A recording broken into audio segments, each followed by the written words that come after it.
the last 3 months, because of COVID-19, schools have been shut. I hope that these materials that we present today will be beneficial to students in their final year of secondary or high school.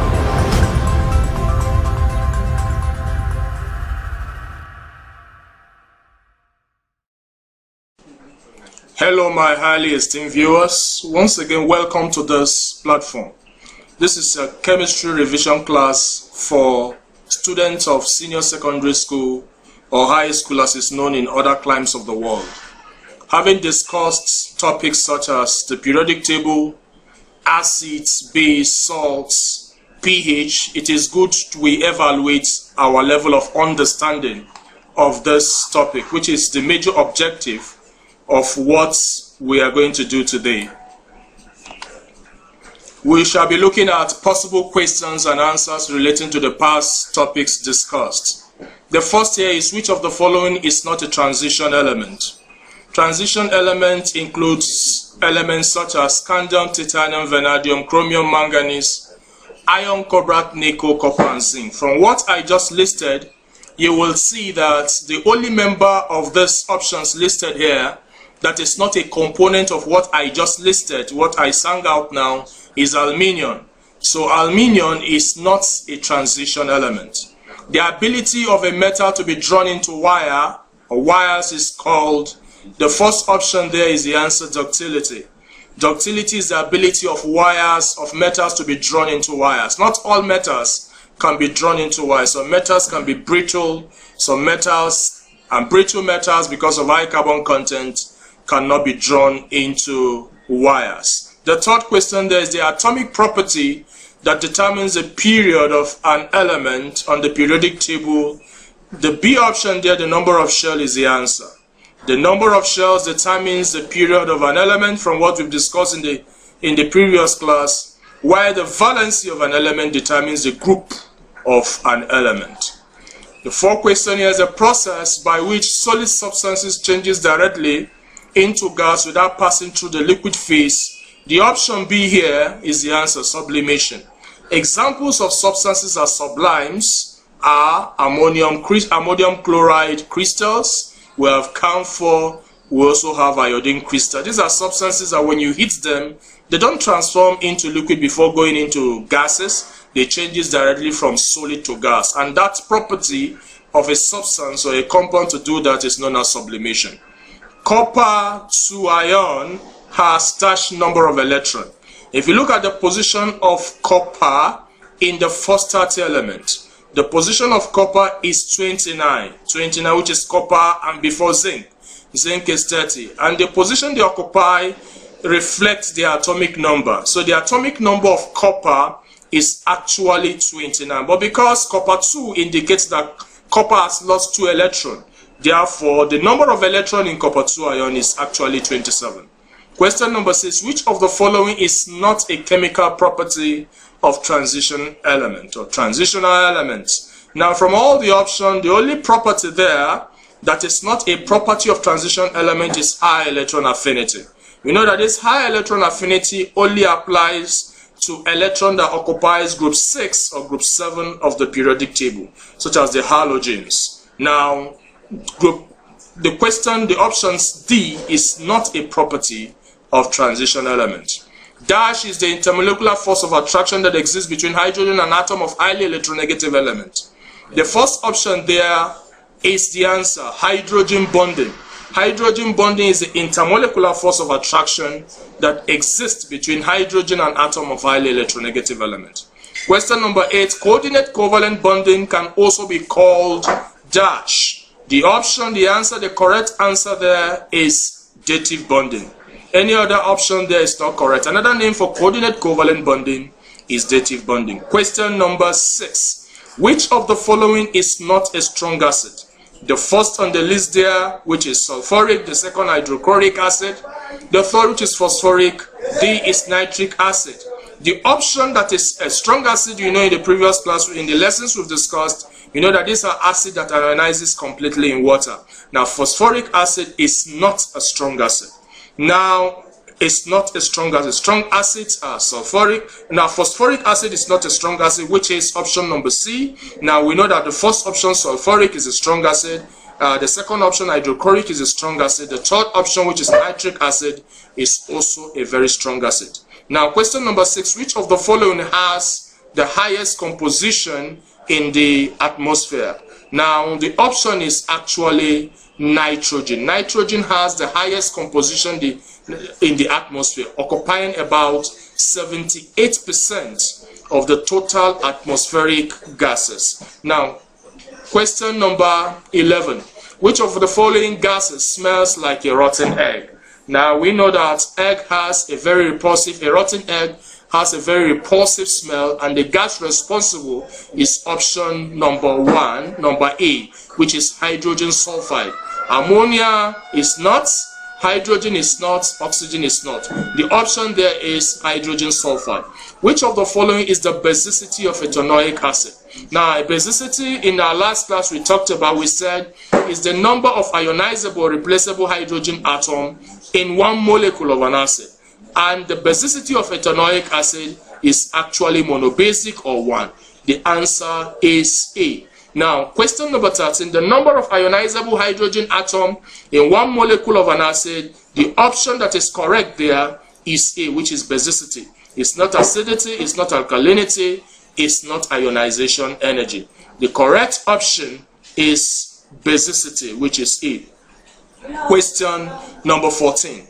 Acid reacts with carbonates to produce which of the following gas? Now, this is a very important qualitative analysis test in practical chemistry. When acid reacts with carbonates, carbon 4 oxide, or what we call carbon dioxide, must be produced. The right option there is A. Now, the measure of degree of alkalinity, acidity, or neutrality of a substance is called, the option number A is the correct answer, pH. It's not litmus paper, it's not methyl orange, it's not phenolphthalein. The correct option is pH, which is the measure of degree of acidity or alkalinity or neutrality of a substance. Now, it is also defined, question number 6, the negative logarithm of hydrogen ion concentration at base 10 is also called, the correct option there is A, which is pH. pH can also be defined as the negative logarithm of hydrogen ion concentration at base 10. So it's not acidity, it's not alkalinity, it's not neutrality.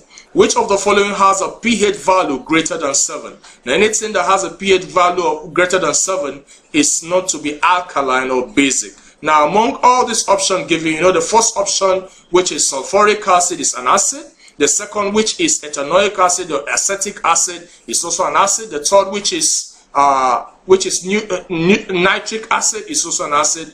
The third is caustic soda, sodium hydroxide, is a base, is a very strong alkali. So this is the option. Sodium hydroxide has a pH value greater than 7.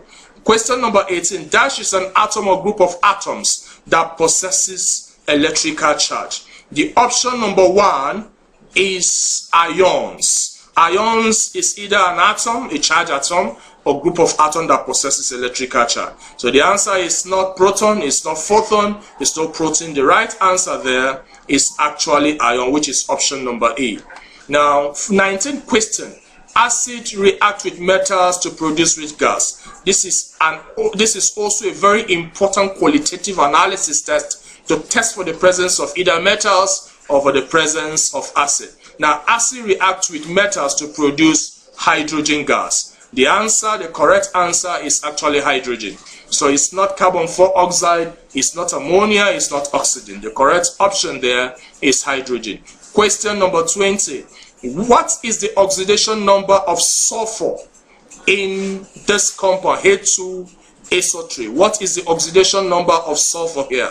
Now, we've talked about how to do this to calculate the oxidation number of sulfur. Now, when you do this calculation, you're going to realize that the oxidation number, the correct option, is 4.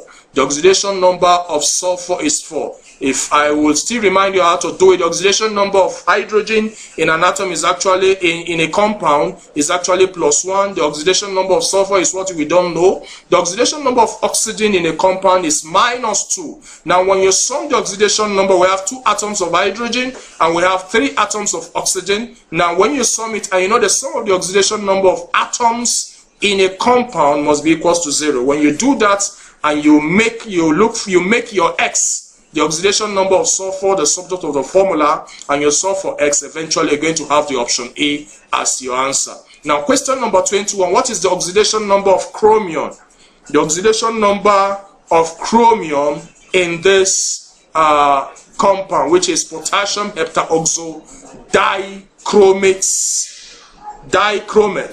Now, what is the oxidation number of chromium? When you do that, you're going to realize that the first option is correct, which is 6. The oxidation number of chromium is 6. Using the same principle in question number 20, the oxidation number of potassium in a compound is +1. The oxidation number of oxygen in a compound is -2. The oxidation number of chromium is what you don't know. And you know that the sum of the oxidation number of atoms of elements in a compound must be equals to 0. When you do your calculations, you're going to, and you make your X, you solve for X, you're going to realize that the correct option is actually 6. Now, question number 22. Which of the following substance is deliquescent? Now, all the substances, one of the deliquescence is the ability of a substance to absorb moisture from the atmosphere.